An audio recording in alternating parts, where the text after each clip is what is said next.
¿Es la Biblia relevante? ¿Tiene algo por enseñarnos un libro tan antiguo? Queremos darnos la oportunidad de descubrir su inesperada riqueza, tratando de entender cómo habla para nuestro día a día, nuestros problemas, nuestro dolor, nuestra vida real.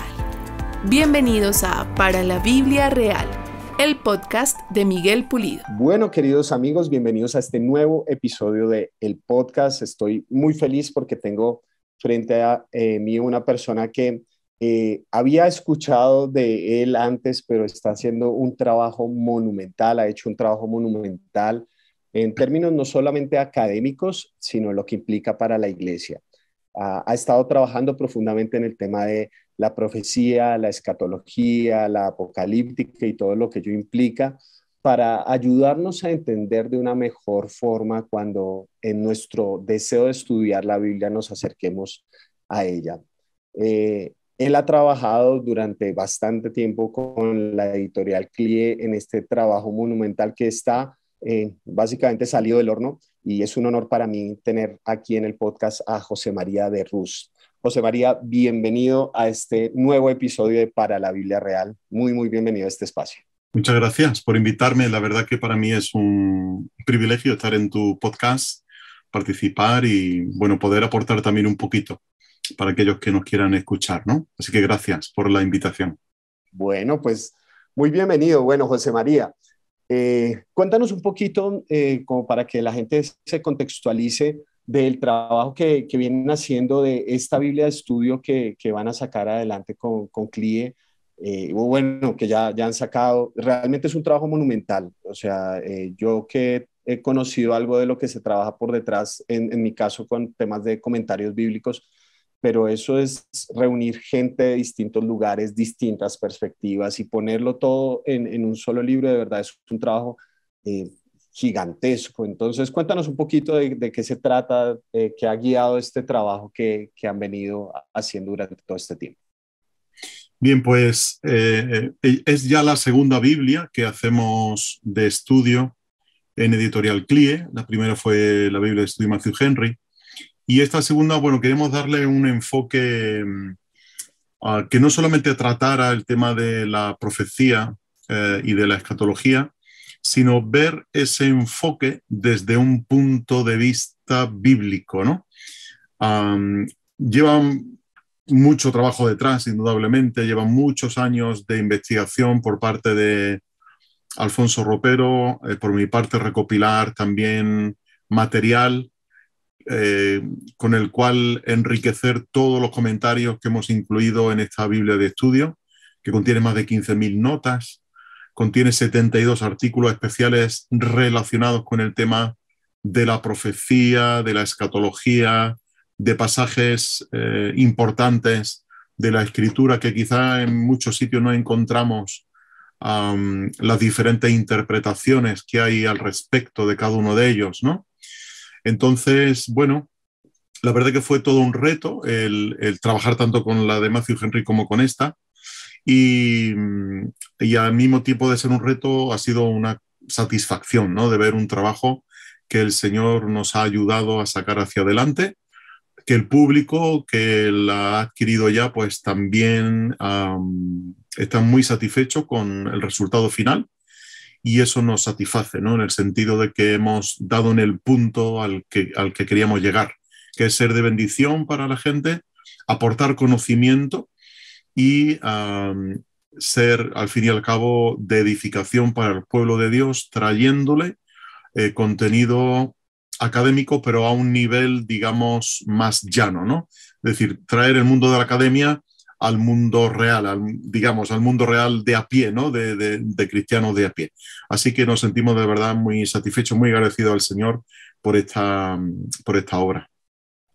Y a mí me parece eso que mencionas muy importante porque creo que cada vez más se hace necesario unir esos dos mundos, ¿no? Como que era por un lado el mundo académico y por otro la iglesia, pero cada vez esta cantidad de información a la que nos enfrentamos con el Internet, pues la gente tiene acceso a cosas que antes solamente estaban dentro de los círculos académicos, ¿verdad? Y qué bueno este esfuerzo que han hecho de poder como aterrizar un poco estos temas que yo sé, o sea, la gente escucha profecía y escatología y de una vez se le ocurren 10.000 cosas en la mente. Entonces, qué bueno que podamos tener la charla a la luz de estos aspectos. Entonces, empecemos por el tema de la profecía. Cuando la gente escucha el concepto de profecía, de pronto popularmente, quizás piensa uno que ahí los profetas, ¿no? Entonces son las personas que me van a predecir el futuro, ¿no? O sea, como pues no se me malentienda, pero los adivinos, pero cristianos, ¿no? Entonces, que me va a profetizar si me va a salir este negocio, si voy a comprar este carro. Eh, pero seguramente tendríamos otra visión si fuéramos a leer qué eran los profetas en la antigüedad, ¿no es cierto? Entonces, ¿qué es la profecía? O sea, cuando uno se acerca a estudiar la profecía, ¿qué encuentras en la Biblia que es la profecía?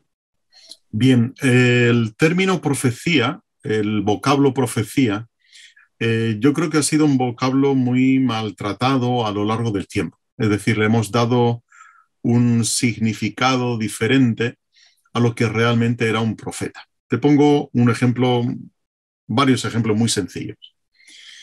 A Abraham, todos conocemos la vida de Abraham, el libro de Génesis, se le llama profeta y sin embargo, que nosotros sepamos, Abraham no profetizó nada. A Moisés se le llama profeta y que sepamos, quizá alguna referencia en el libro del Deuteronomio pueda tener, pero Moisés tampoco profetizó nada. A Débora se le llama profetisa en el libro de los jueces y tampoco profetizó nada. A Samuel se le llama profeta en el primer y segundo libro de Samuel y tampoco profetizó nada. Es decir, tiene que haber entonces un campo semántico dentro del concepto de profecía que nosotros hemos perdido, ¿no? Entonces, en esta Biblia lo que queremos es recuperar ese sentido del término profecía y del término profeta, explicándolo desde el punto de vista bíblico. ¿Y a qué conclusión llegamos? Pues una conclusión sencilla. El término profeta originalmente significa aquel que trae una carga. El profeta Jeremías, por ejemplo, en uno de sus versículos, en una de las conversaciones que él tiene con el pueblo le pregunta a Jeremías, ¿qué carga nos traes hoy de parte de Jehová? ¿No?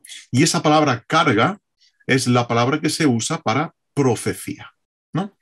Entonces el profeta es un portavoz, es alguien llamado por un superior, en este caso Dios, que encarga al profeta, voy a hacer aquí un juego de palabras, encarga al profeta con una carga que pone sobre sus hombros y que, llegado el momento, tiene que depositar esa carga sobre los hombros del pueblo, a fin de que el mensaje que el profeta ha recibido de parte de Dios sea llevado sin modificar absolutamente nada de su contenido y dárselo al pueblo, para que el pueblo sea el último responsable y el que debe de responder al mensaje que Dios trae sobre las naciones, sobre su pueblo Israel o sobre las naciones vecinas.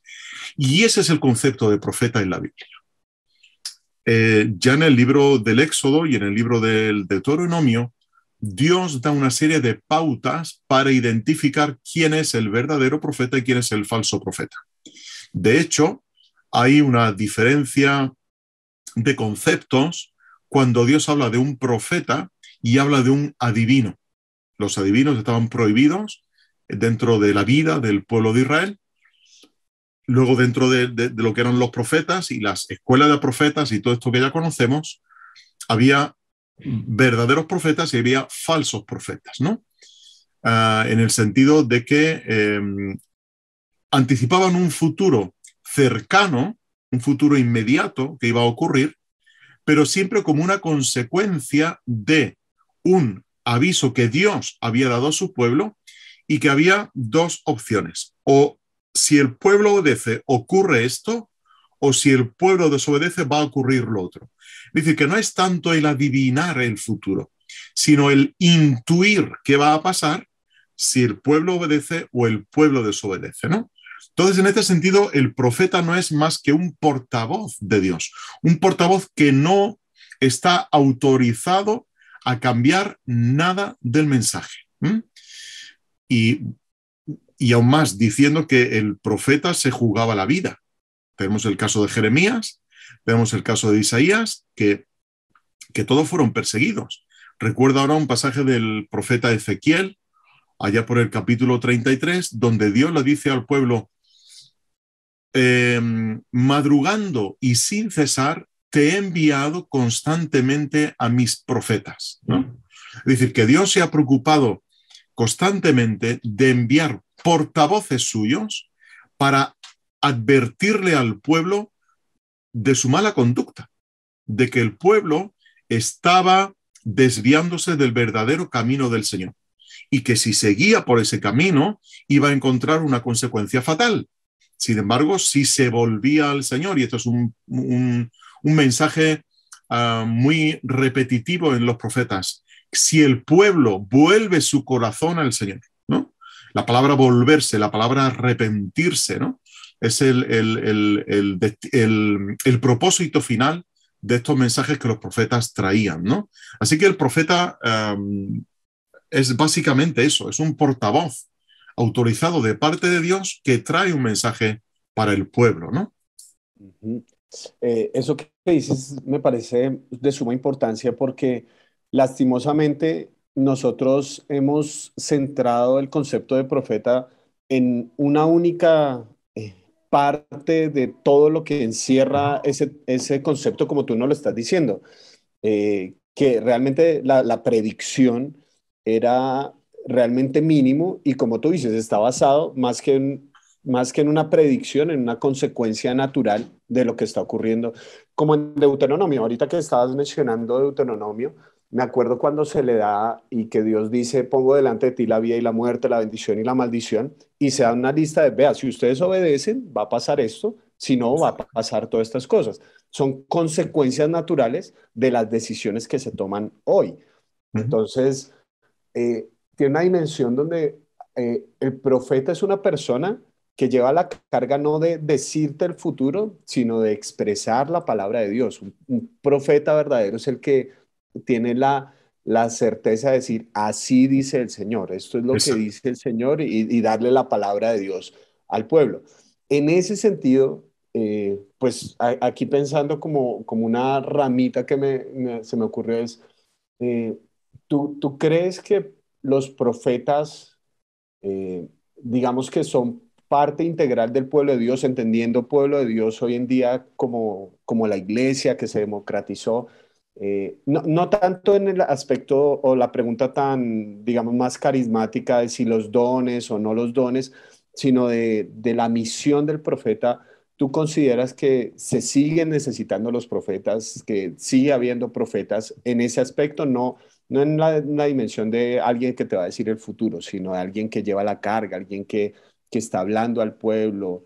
En ese aspecto, ¿qué opinas tú de la realidad o cómo debemos entender el concepto de profecía y de profeta actualmente? Sí, un poco abundando en lo que estábamos comentando antes, tenemos que saber algo. Toda predicción es profética. Es decir, toda predicción que encontremos en la Escritura se le puede decir que es profética. Pero no toda profecía que aparece en la Escritura es predictiva, ¿vale? Queremos decir que indudablemente hay esa carga de aviso, ¿no? Hay un término en teología que se llama la parénesis. La palabra parénesis significa exhortación, ¿no? Y exhortación indudablemente implica el aviso para apelar a la voluntad del pueblo, ¿no? Para apelar a la mente, apelar a la voluntad y que se produzca un cambio, ¿sí?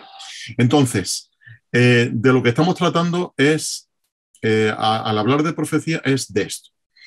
Y contestando a tu pregunta, para mí hay un pasaje importantísimo, ¿no? Ya sabéis que la primera carta a los Corintios, por ejemplo, habla, cuando el apóstol Pablo está hablando en el capítulo 11, capítulo 12, 13 y 14, acerca de los dones espirituales, él habla en un momento concreto, habla de que dice que anheléis los dones mejores, pero sobre todo que profeticéis, ¿no? ¿Qué quiere decir Pablo con ese término de que sobre todo profeticéis? Hay un pasaje de apoyo que para mí estoy todavía dándole vueltas, a pesar de que hemos estudiado el tema de la profecía y la escatología, pero hay un pasaje que sigo dándole vueltas y es el siguiente. Dice que de la misma manera que hubo falsos profetas en la antigüedad, dice, así entre vosotros habrá falsos maestros, ¿no? Es decir, fíjate que no dice falsos profetas, sino que dice falsos maestros. ¿Es necesaria la profecía hoy día? Bueno, tomando las palabras del apóstol Pedro, cuando escribe sus cartas, dice que es necesario que el juicio comience por la casa de Dios, ¿no? El pueblo actual del Señor, la Iglesia, necesita constantemente ser o recibir toques de atención de parte del Señor, porque no estamos exentos de apartarnos del buen camino, ¿no? Del caminar correcto delante del Señor. Se pueden introducir prácticas que no son sanas, doctrinas que no son sanas, pero ahora son los maestros de la Iglesia, ahora son las personas encargadas de traer el mensaje del Señor, y de nuevo con la misma condición que lo hacían los profetas en la antigüedad, sin variar el contenido del mensaje. Esto es importantísimo, ¿no? No estamos autorizados a variar el contenido, la esencia del mensaje. Sí, la forma, pues indudablemente ha cambiado a lo largo de los tiempos, ¿no? Y va a seguir cambiando. Pero es importantísimo que no cambiemos el contenido del mensaje. Y hoy día la Iglesia, el ejercer la profecía dentro de la Iglesia es con un sentido exhortativo, es con un sentido, de nuevo, parenético, ¿no? A fin de apelar a la voluntad del pueblo, de la Iglesia, para que cambie su mente, cambie su actitud, vuelva de nuevo su corazón al Señor y se arrepienta de aquellas cosas que tenga que arrepentirse, ¿no? Por lo tanto, si para Pablo era importante el don de profecía, pero con una condición también. Si recordáis, en la primera carta a los Corintios dice que el profeta está sujeto al espíritu de los profetas. Esto quiere decir que no puede haber contradicción entre lo que un profeta afirmaba y lo que afirmaba otro profeta. ¿Por qué? Porque en ese momento la revelación no estaba completa todavía, tal y como la tenemos hoy, y los mensajes no debían de ser contradictorios. Por eso dice que el profeta está sujeto a la revisión y a la evaluación de otros profetas que hubiera en la Iglesia. Hoy día, en el siglo XXI, pues disponemos de la palabra del Señor, disponemos del don del Espíritu Santo que nos enseña todas las cosas, tal y como nos dice el apóstol Juan, y al mismo tiempo Él trae a nuestra mente las cosas espirituales, ¿no? Así que yo me atrevería a decir que todo creyente es un profeta para la Iglesia, puesto que puede traer exhortación, siempre y cuando sea una exhortación basada en los principios bíblicos, basada en la doctrina escritural, pero al mismo tiempo somos profetas para el mundo, profetas que deben de alzar su voz y apelar a que el mundo se está desviando por completo de la voluntad del Señor, de que anda por un camino que al final, como se menciona en el libro de los Proverbios, que hay caminos que al hombre le parecen derechos, pero al final son caminos de muerte, ¿no? Y que la gente debe devolverse al Señor. Así que en este sentido, como tomando el concepto del cual Pablo habla en 2 Corintios, somos embajadores de Dios en el nombre de Cristo, ¿no? Así que estamos llamados a ser profetas en nuestra sociedad. Profetas para la Iglesia y profetas también para el mundo.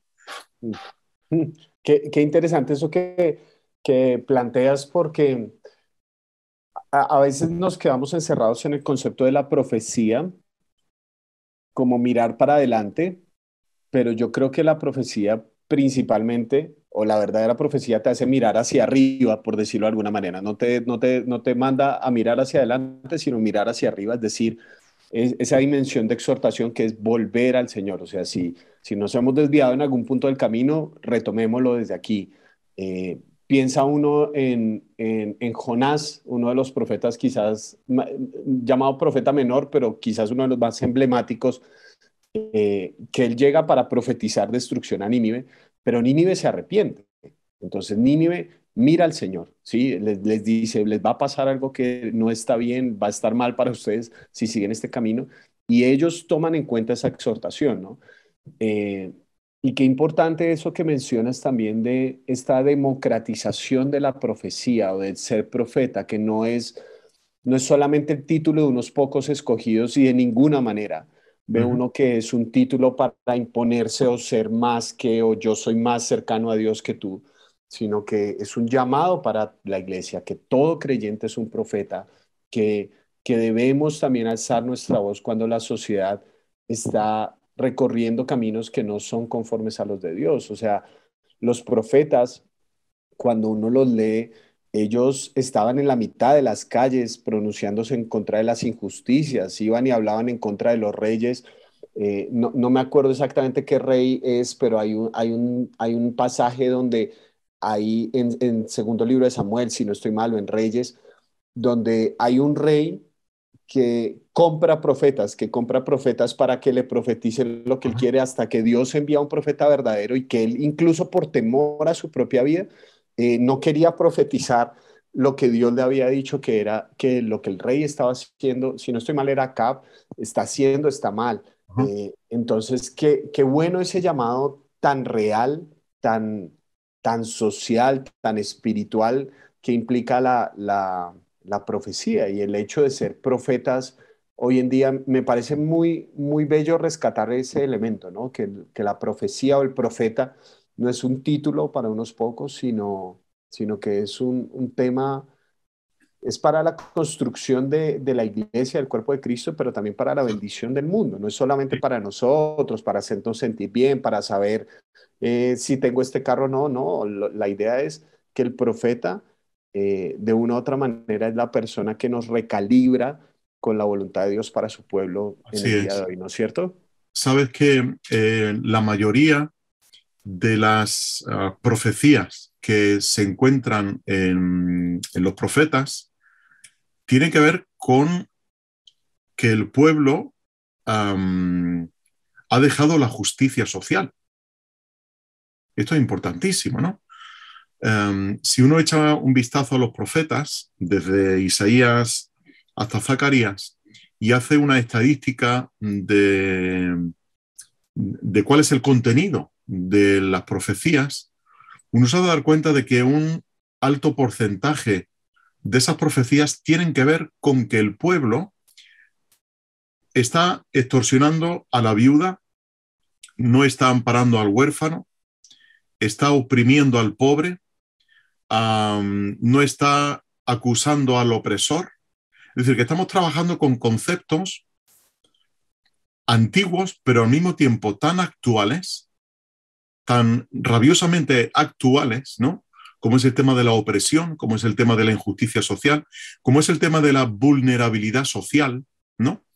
Y lo que el Señor les dice al pueblo y acusa al pueblo, tengo aquí delante, por ejemplo, a Isaías 1:17, ¿no? Dice, aprended a hacer el bien, buscad la justicia, reprimid al opresor, defended la causa del huérfano, amparad a la viuda. Ese es el contenido básico de la mayoría de las profecías del Antiguo Testamento. Y era que el pueblo del Señor, que sabía qué tenía que hacer con viudas, con huérfanos y con pobres y con extranjeros, temas actuales 100%, ¿verdad? Sabía lo que tenía que hacer con ellos, el cuidado que debería prestar a las viudas en el caso de ellas, ¿no? Ya sabéis que Dios legisló perfectamente que cuando llegara el tiempo de la cosecha, el tiempo de la siega, tenían que ir segando y dejar tras de sí cierta cantidad de grano para que la viuda y el pobre y el huérfano, que no tenían subsidio ninguno, no tenían amparo social ninguno en aquella época, vinieran detrás para recoger el grano y tener el sustento diario, ¿no? Y tenéis el ejemplo, tenemos el ejemplo de Ruth, que se nos menciona sobre esto, una mujer viuda, una mujer que queda viuda y que al final tiene que ir a espigar, ¿no? Y sabemos toda aquella historia con voz, ¿no? Pero ese es el corazón de la profecía, que el pueblo del Señor, que debe de ser un pueblo misericordioso, un pueblo que había sido extranjero en un país que no era el suyo, y que había estado oprimido por 400 años, sabía lo que era la opresión y ahora estaba oprimiendo al pueblo. Un pueblo que sabía lo que era estar en la miseria, estando en Egipto, que el Señor le había dotado de todo lo bueno que había en la tierra prometida y que no debían de olvidar que eso le pertenecía al Señor y que ellos debían demostrar misericordia para el que no tenía, ¿no? Y esto es lo que el pueblo había olvidado.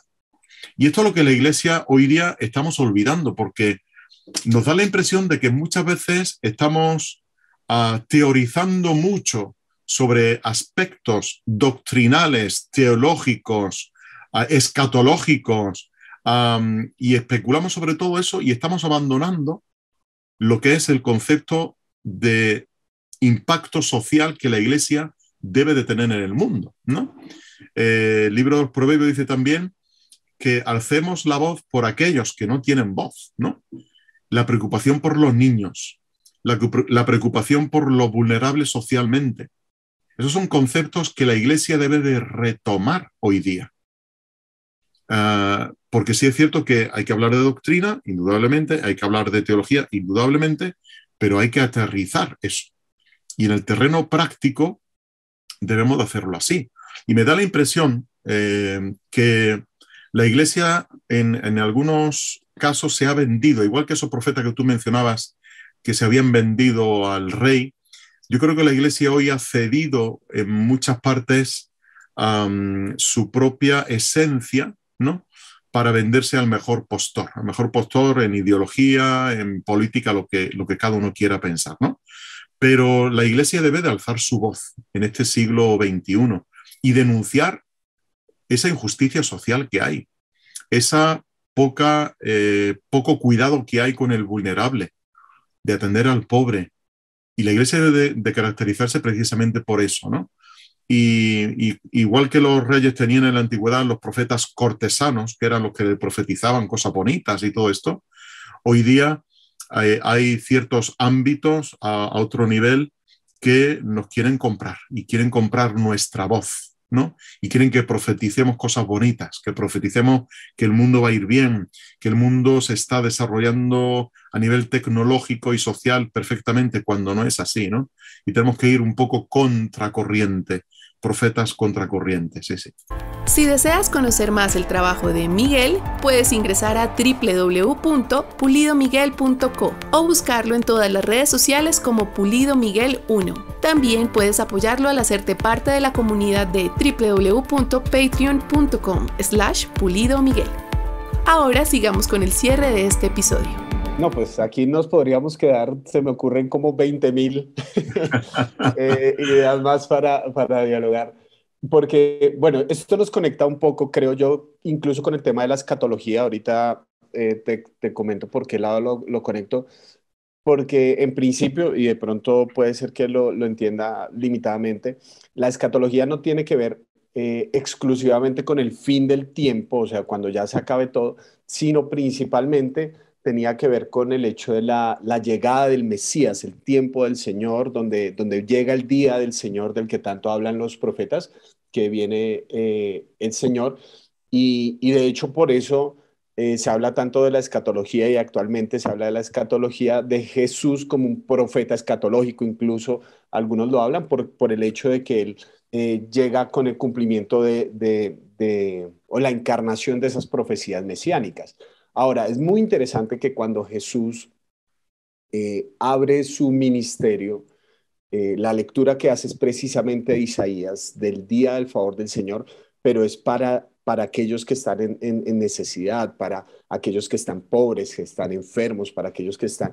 Es decir, parte de la encarnación de la persona de Jesús tiene que ver con seguir esto del aspecto de la justicia social, de retribuir, de darle un nuevo espacio a aquellos que habían sido echados al olvido de la sociedad, bien sea por aspectos religiosos, políticos, económicos, aquellos que habían estado en las márgenes por distintas razones. Creo que eso es algo muy importante porque tanto en la profecía como creo yo, y ahorita nos dirás, en el tema de la escatología también está esa dimensión, llamémosla real, ¿no? Porque a veces nos quedamos, como tú dices, como en tratar de encontrar los símbolos, la doctrina, que si esto, que aquello, que se divide, que los tiempos, que si las dispensaciones, en fin. Pero hay una dimensión donde este tema tiene una urgencia real para hoy en día, ¿sí? O sea, podemos teorizar y aquí hablar de doctrina o no, pero la realidad de la justicia social sigue siendo una necesidad. La realidad de atender a la viuda, al huérfano, aún hoy en día sigue siendo una realidad.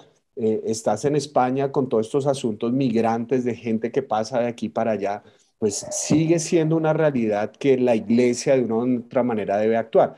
Entonces, bajo esos parámetros, y por eso lo conecto por ese lado, hablamos ya del tema de la profecía, ahora hablemos de otra parte que es el tema de la escatología, que obviamente hoy en día también ha sido un tema que se ha discutido mucho por esto de la pandemia, entonces es, bueno, si se van a acabar los tiempos, entonces las señales y todo esto, pero si tú nos puedes definir, José María, ¿cómo puede uno entender adecuadamente entonces de qué se trata la escatología? Así como nos has iluminado, creo yo, de una manera muy, muy práctica y muy real el concepto de la profecía.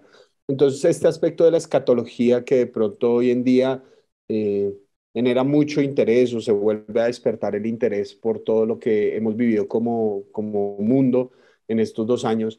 eh, ¿Qué podemos decir respecto a la escatología? ¿Cómo se entiende la escatología? Bien, la palabra escatología es, yo creo que es un término que usamos los cristianos evangélicos, ¿no? Y yo creo que fuera de ahí poca gente usa más ese término, ¿no? Digamos que lo hemos acuñado y lo hemos hecho nuestro, ¿no? El tema de la escatología. El concepto de escatología tiene que ver, indudablemente, como el propio término indica en su significado, ¿verdad? Cosas que tienen que ver con eventos futuros, ¿no? Con el tema del fin del siglo. Ahora, igual que hemos redefinido, o más bien recuperado el concepto de profeta, deberemos de recuperar el concepto de escatología. ¿Por qué quiero decir esto? Creo que para nosotros los cristianos hemos entendido la escatología como una especie de estado que nos va a liberar. Sería un término que nos trae a la mente un deseo de escapismo, ¿no? De escapar de este mundo, que estamos deseando estar en la Jerusalén celestial, ¿no? Que deseamos ser liberados de este mundo, irnos de aquí, que el mundo explote por medio de no sé, un meteorito que venga aquí, o que una bomba nuclear, lo que sea, pero por fin los cristianos no estaremos y que allá el mundo que se apañe, ¿no? Nosotros esperamos cielos nuevos y tierra nueva y por lo tanto, y es como una especie de escapismo mental que queremos hacer, ¿no? Ahora, tendríamos que revisar qué dice la Biblia de esto, porque sí es verdad que habla de que va a haber cielos nuevos y tierra nueva, cierto que habla de lo que es la Jerusalén celestial, cierto que habla de que, pero hay conceptos como por ejemplo, cuando dice el propio apóstol Pablo, dice que llegado el cumplimiento del tiempo, Dios envió a su Hijo, ¿no? Estamos ya en el tiempo del fin. Los cristianos, muchos cristianos esperan un fin catastrófico, ¿no? Que va a ocurrir una hecatombe en el mundo, pero como los cristianos no vamos a estar, nos importa poco, ¿no? Pero estamos ya en los tiempos del fin. El fin se inaugura cuando viene el Señor Jesucristo. Y se inaugura con el establecimiento del reino de Dios. El reino de Dios ha llegado. El reino de Dios está entre vosotros, ¿no? Y cuando empieza a establecerse ese reino, cuando empieza a crecer el reino, cuando las personas se suman a ese reino por medio de la conversión, el Señor las añade a ese grupo de reyes y sacerdotes que Él menciona tantísimas veces, ¿no? Y lo menciona el apóstol Pedro, que somos nación santa, pueblo elegido, ¿no? Real sacerdocio, nación santa, pueblo elegido de Dios. Pero Pedro nos dice, pero es que ahora vosotros estáis en los márgenes de este mundo. El mundo sigue, el mundo está ahí con sus problemas, con sus virtudes también, pero vosotros estáis. Y Pablo lo menciona, ¿no? Dice que brillemos como luminares en medio de este mundo. Es decir, que el creyente no está aquí para escapar y pensar como van a venir eventos escatológicos, pues vamos a esperar aquello, porque estamos deseando. Pero mientras estamos aquí, ¿qué estamos haciendo? Sería la cuestión, ¿no? Es decir, que la escatología la hemos tomado como una vía de escape para nuestra mente, para nuestro bienestar y desear estar fuera de este mundo, ¿no? Un poco tomando un concepto agustiniano, ¿no? de Agustín de Hipona, de intentar evadirse del mundo, ¿no? Estar fuera del mundo porque es mejor estar en el mundo que el Señor ha creado. Pero es que este mundo también ha sido creado por el Señor, ¿no? Y estamos en este mundo y estamos con un propósito importantísimo. Por lo tanto, ese cumplimiento del tiempo nos debe hacer pensar que estamos en el fin de los tiempos. Ahora, en el siglo XXI, perdón, estamos en el fin de los tiempos. Pero, mientras esperamos el fin del fin, si se me puede permitir la expresión, mientras esperamos el fin del fin, debemos de ser impacto en nuestra sociedad. El creyente, el creyente tiene la tendencia a mirar las señales, ¿no? Y uno ve las cosas que ocurren en el mundo y empezamos a interpretar. Muchas veces hacemos como Nostradamus, ¿no? Empezamos a ver cosas en el mundo y empezamos a interpretar qué significa cada una de estas cosas. La pandemia, esto ya es una de las plagas que se menciona en el libro de Apocalipsis. Ya está cerca el Señor. Y nos ilusionamos con que ya está cerca el Señor, ¿no? Vienen terremotos, vienen inundaciones, estos son señales del fin. Esto ya es que se levanta un político por allí y ya pensamos que es el anticristo. Y empezamos a mirar señales, a mirar señales. Y nos preocupamos tanto de las señales que estamos olvidando que el Señor viene. Que eso es lo importante, que el Señor viene. Lo importante no son las señales. El creyente no está para esperar las señales. El creyente está para esperar al Señor, ¿no? Y cuando olvidamos esto, cuando cambiamos el enfoque y lo trasladamos del punto focal, que es el Señor, a lo periférico, que son las señales, estamos en un error. Porque estamos siempre expectantes de ver qué va ocurriendo y vamos haciendo nuestro puzzle escatológico para ir montando las piezas, ¿no? Israel ya está preparando las vacas alazanas, las vacas rojas, y como ya lo está preparando, pues ya pronto van a hacer el tercer templo y por fin va a venir el Señor. Importa poco si Israel está preparando las vacas para el sacrificio, las vacas sin defecto, las vacas alazanas, eso importa poco. Lo importante es que el Señor va a venir. Y va a venir no por conjeturas nuestras que hayamos hecho de que van a haber una sucesión de eventos cronológicos que nosotros podemos adivinar con más o menos atino y determinar que ya está aquí cerca la venida del Señor. El Señor puede venir a recoger a su iglesia en cualquier momento, porque así lo opinaban los creyentes del primer siglo y así lo debemos de opinar nosotros, ¿no? De que el Señor viene. Y no esperamos a las señales, esperamos al Señor que viene, ¿no?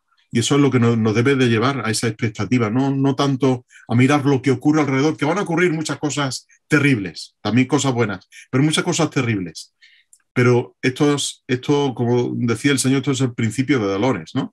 Van a venir muchas cosas más, pero lo importante es que el Señor viene, eso es lo importante. Sí, y eso se me hace muy llamativo hace como a principio de que comenzó la pandemia, que nos tocó empezar todo digital y todo. Yo decidí hacer dos prédicas en estas parábolas que habla Jesús de las viudas que se preparan para la venida. Ahí es cuando Jesús dice, el día y la hora nadie lo sabe, y él cuenta estas dos parábolas. Y, y Jesús mismo en las parábolas no se enfoca en las señales, no se enfoca tanto en el cuándo, sino en el cómo estamos. O sea, al final de la historia podemos decir esta señal significa esto y los tiempos y tiempo, medio tiempo significa tanto tiempo. Eh, Jesús, su enfoque ni siquiera es el cuándo, como tú dices. O sea, pues porque señales y dependiendo también incluso de dónde vivamos nosotros hoy en día, porque pues nosotros vivimos en una sociedad occidental que tenemos muchas comodidades. Entonces, si salen ciertas políticas, decimos, no, ya están persiguiendo a la iglesia. Hay gente que ha vivido toda la historia básicamente en persecución, personas que hoy en día en ciertos países los asesinan por ser cristianos. Entonces, también a veces depende mucho de nuestras interpretaciones muy cómodas y entonces nos acomodamos a mirar estas minucias y estos detalles cuando lo que tú dices, la pregunta de Jesús no ha sido tanto el cuándo, sino el cómo, cómo está su pueblo, o sea, cómo ese clamor que decía la iglesia, el Maranata, ven Señor Jesús, esa es la esperanza, esa es la idea de la iglesia, pero a veces nos centramos tanto en los detalles que nos olvidamos de disfrutar el cuadro completo. Yo lo pienso a veces como ocurre cuando las personas se van a casar, cuando van a celebrar la boda. A veces los detalles de la boda les quitan tanta energía, ¿no es cierto? Que si las flores aquí, que si los músicos allá, que quién va a dar el sermón, que si muy largo, que si muy corto, que si viene un carro, que el vestido, y se enfocan tanto en los detalles que no disfrutan ni siquiera ellos mismos la boda. Yo he hablado con muchas parejas que me dicen, no, nosotros en el matrimonio ya estábamos cansados, agotados, me refiero a la celebración. Empezamos a disfrutar, fue después de la luna de miel. Como uno a veces se centra tanto en las minucias que se olvida de ver el cuadro completo y de ver el cuadro importante, ¿no? Pero entonces una pregunta que me surgiría ahí es, ¿cuáles serían como algunos parámetros que uno pudiera tener cuando se enfrenta a estos textos? Digamos, alguien quiere estudiar el Apocalipsis, alguien quiere estudiar alguno de estos, de esta literatura escatológica. Ya nos has dado un parámetro que el tema no es como determinar y entonces mirar si las langostas que escupen fuego son los nuevos helicópteros que se inventaron los iraníes o algo así, sino cómo mirar adecuadamente, leer esa literatura, qué parámetros nos puedes dar para entender adecuadamente esas imágenes y esos símbolos que evidentemente tiene la literatura escatológica. Sí. La literatura escatológica o apocalíptica más bien, hemos de entenderla dentro de su contexto. Quiero decir con esto lo siguiente, vamos a ver. La literatura apocalíptica de la Biblia no fue creada en un vacío literario. Es decir, no solamente en la Biblia aparece literatura apocalíptica. En el periodo que hay entre el Antiguo Testamento y el Nuevo Testamento, lo que nosotros conocemos como el periodo intertestamentario, ¿no? Esos 400 años de silencio que se llama, ¿no? Ahí se produjo una gran cantidad de literatura apocalíptica, de carácter apocalíptico, ¿no? De hecho, hay un autor Nobel de CLIE llamado Rubén Bernal que le ha escrito un libro sobre esto que va a ser presentado el mes que viene o así, ¿no? Y habla de esto de la literatura apocalíptica. La literatura apocalíptica empieza a tomar imágenes y símbolos para dar a conocer detalles. Por ejemplo, para nosotros el término 666, ¿no? Que aparece en el libro de Apocalipsis, hemos especulado sobre esto hasta más no poder, ¿no? Unos venían y decían, no, el 666 tiene que ver con los códigos de barras que hay en los productos, cuando salieron los códigos de barras, ¿no? Por líneas, porque cada línea representa, ¿no? Y los cristianos empezamos a especular sobre eso. Y llegó los códigos de barras y ya pensamos que esto es el fin, ya está aquí el anticristo, ¿no? Bueno, pasó el tiempo y no funcionó la cosa. Seguimos especulando, pasa el tiempo y vienen los microchips de las tarjetas de crédito, ¿no? Del banco. Ah, por fin, este es, porque como dice Apocalipsis, el que no tenga la marca de la bestia no podrá comprar ni vender. Esto es el... Y empezamos a especular con eso, ¿no? Un poco, yo diría, a jugar a fantasear con ese tipo de cositas, ¿no? Y para entender el término, tanto de este símbolo como de toda simbología y toda la imaginería que aparece en el libro de Apocalipsis, tendremos que irnos al siglo I, es decir, tendremos que hacer un puente a la inversa, ¿verdad? En vez de cruzar el puente del siglo I al XXI, hacer un puente desde el siglo XXI al siglo I. Meternos en el pellejo de los creyentes de esa época, estudiar esa literatura apocalíptica externa a la Biblia, porque Juan, cuando usa ciertos términos, por ejemplo, los caballos, aquellos caballos que aparecen de color, el dragón, la bestia que sube del mar, etc., esos eran términos que para los creyentes del primer siglo que iban a leer el Apocalipsis eran conocidos, porque lo habían escuchado de años atrás, ¿no? Es decir, que no estamos diciendo que Juan inventó el tema de las langostas, el tema de las copas, el tema de los sellos, el tema de los caballos, ¿no? Era una simbología y una imaginería que ya había salido en literatura anterior. Y cuando él se la menciona a los oyentes del libro de Apocalipsis, ellos sabían a qué se refería. Y cuando Juan dice este número es 666 porque es número de hombre, ellos sabían qué significaba aquello. Hoy día tú a una persona de nuestra sociedad, incluso a nosotros, nos dices, pues me he comprado un coche con 6 asientos y tiene 6 puertas. Y eso a nosotros nos da igual si tiene 5 o 6 asientos, ¿no? Pero para un judío del primer siglo, el mencionar el número 6 tenía una simbología, igual que mencionar el número 7, el número 8. Cada número tiene una simbología. Y cuando Juan dice es número de hombre, ellos sabían perfectamente qué significaba aquello, a quién se refería aquello. Lo sabían perfectamente, ¿no? Porque era su realidad y conocían el simbolismo de los números. Hoy hemos perdido mucho de eso, ¿no? Y deberíamos de cruzar ese puente al siglo I, y en esta Biblia ofrecemos ayudas para esto, ayudas contextuales, ¿no? Para explicar este tipo de simbología y de imaginería que aparece, llevar eso nuestra mente al siglo I y entender esa simbología que hay allí, ¿no? Porque por medio de ella creceremos. Y hay un hecho importante, y es el siguiente. Uno lee Apocalipsis, y a ti te habrá pasado igual que a mí, ¿no? Cuando éramos mucho más jóvenes, en el Pleistoceno y estas cosas, ¿no? Leemos el Apocalipsis, ¿no?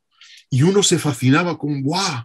El Armagedón, y fíjate lo que ocurre, y aquí sale una bestia y un dragón y un no sé qué, y viene, y uno lee el libro de Daniel, le ocurre lo mismo, ¿no? Aquella figura que él ve, y un león con alas de no sé qué, y un leopardo y todo.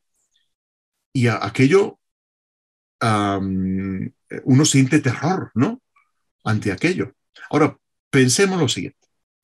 ¿Para quién se escribió el libro de Apocalipsis en primer lugar? ¿Quiénes fueron los destinatarios originales del libro de Apocalipsis?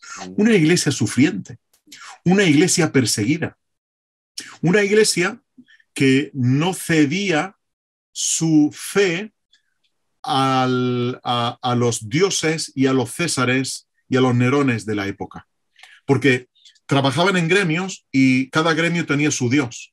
Y si tú pertenecías al gremio, por ejemplo, de los panaderos y llegaba el día de tu Dios y no le ofrecías sacrificio, estabas destinado a que te sacaran del gremio de los panaderos y te quedaras sin trabajo y te señalaran en el pueblo y te señalaran en la aldea y nadie que te comprara el pan que ibas a hacer porque eras cristiano. Y esa es la iglesia a la cual le escribe Juan. ¿Y tú crees que Juan tenía en su mente el asustar a la iglesia, el crear temor a la iglesia? No. Juan tenía el concepto de traer consuelo a la iglesia y decirle, hermanos, tranquilos, van a venir cosas realmente tremendas, vais a pasar por una persecución realmente tremenda, pero tranquilos, Jesucristo es el Señor. Jesucristo lo tiene todo en control. A Jesucristo no se le ha escapado nada de las manos. Os pueden poner fuera de vuestro trabajo, os pueden expulsar de las ciudades, os pueden llevar al martirio, pero recordad que Jesucristo está en control, que César no es el Señor, que Jesucristo es el Señor. Y Él os va a redimir por completo. Él os va a cuidar en el periodo de la prueba y os va a sacar victoriosos. Así que tranquilos. Y este es el mensaje de Apocalipsis. No es un mensaje terrorífico, un mensaje para atemorizar al pueblo de Dios. Y el apóstol Pablo lo dice, ¿no? Siempre que habla de las cosas de la segunda venida, dice, pero alentaos unos a otros con estas palabras. El tema de Apocalipsis y la escatología debe ser un aliento para la iglesia, no una especulación temerosa ni una especulación terrorífica de qué va a ocurrir. ¡Ay, el Armagedón, el ajenjo! No. Es un concepto de traer paz a la mente del creyente en medio de circunstancias completamente adversas. Qué bello eso que dices. Realmente me parece muy bello porque es rescatar precisamente eso. Esa imagen para mí es central en Apocalipsis 4 y 5, si no estoy mal, cuando tiene esta visión del trono y Juan llora porque no hay nadie digno de abrir el rollo y todo lo que eso significaba, pero sí hay uno digno que es el Cordero. ¿Sí? Y cuando el Cordero abre el rollo, todos se postran delante de él. Es la forma de decir, en el trono del universo hay alguien y no es el César, es Jesús. Y eso creo que lo seguimos necesitando hoy en día, ¿no? O sea, como que estamos esperando, es decir, eso que estabas planteando, ¿cuántas veces como iglesia nos hemos postrado ante los dioses actuales? Lo que pasa es que de pronto no los tenemos en estatua ni nada, pero por mantener nuestro trabajo, quizás no le vamos a rendir al culto al Dios del pan, pero sí vamos a negociar nuestra ética, sí podemos sacrificar nuestra familia en el altar del éxito. En fin, tantas cosas que hoy siguen reclamando nuestra adoración. Y como iglesia no hemos encontrado en este mensaje escatológico esperanza, sino simplemente un juego para armar conjeturas del futuro y no nos damos cuenta de, otra vez, el mensaje urgente que significa para la iglesia hoy, como lo fue para la iglesia en el primer siglo. No, como tú lo dices, no fue escrito para pensar qué va a pasar dentro de 3000 años. No, es un mensaje pastoral, un pastor que le escribe a iglesias que están sufriendo una realidad en el primer siglo y que hoy en día, de una u otra manera, podemos estar experimentando y enfrentando esas mismas tentaciones, ¿sí? Y no tanto porque se encuentre el 666 en un microchip o en la vacuna, que después terminan también diciendo eso, sino qué cosas están reclamando nuestra adoración que no son Jesús. Y creo que ese mensaje es sumamente actual para la iglesia. José María, pues yo me quedaría aquí hablando horas. Yo también, Evidentemente contigo. contigo hay mil cosas por decir, hermano, pero de verdad, qué buen abrebocas. Yo creo que este material, de verdad, que ustedes sacaron adelante, tiene mucho por aportar a la iglesia. Ojalá de verdad las personas puedan no solo adquirirlo, sino de verdad centrarnos en aprender la riqueza de estos temas de la profecía, de la escatología, de la apocalíptica. Eh, pues hermano, desde aquí a la distancia, gracias por este tiempo, por este espacio, por ilustrarnos, por poder aprender de ti y bueno, hermano, ojalá podamos seguir teniendo contacto contigo en diferentes espacios y gracias de verdad por el esfuerzo de sacar este proyecto adelante y por todo lo que ello implica. Gracias a vosotros por la invitación y bueno, reitero lo que decía al principio, es un placer poder charlar contigo así tan amigablemente. No nos conocemos en persona, pero bueno, la verdad que para mí es un placer poder estar ahí en Colombia un ratito, ¿verdad? Y compartir pues estas verdades que fíjate que trascienden fronteras, que trasciende el tiempo, ¿verdad? Verdades que nos consuelan y es lo que queremos realmente desde CLIE, ¿no? No solamente inspirar, sino enseñar a la gente que el verdadero contenido bíblico es un profundo pozo de donde podemos sacar agua fresca para el tiempo tan complicado que nos toca vivir. Así es. Pues, queridos amigos, gracias por escuchar este episodio. Nos escuchamos en la próxima ocasión y como siempre, les enviamos un gran abrazo. Gracias por escuchar este episodio para la Biblia Real. Te invitamos a que te suscribas, hagas tu reseña y compartas este material con otras personas que les pueda ser útil. Nos escuchamos en la próxima.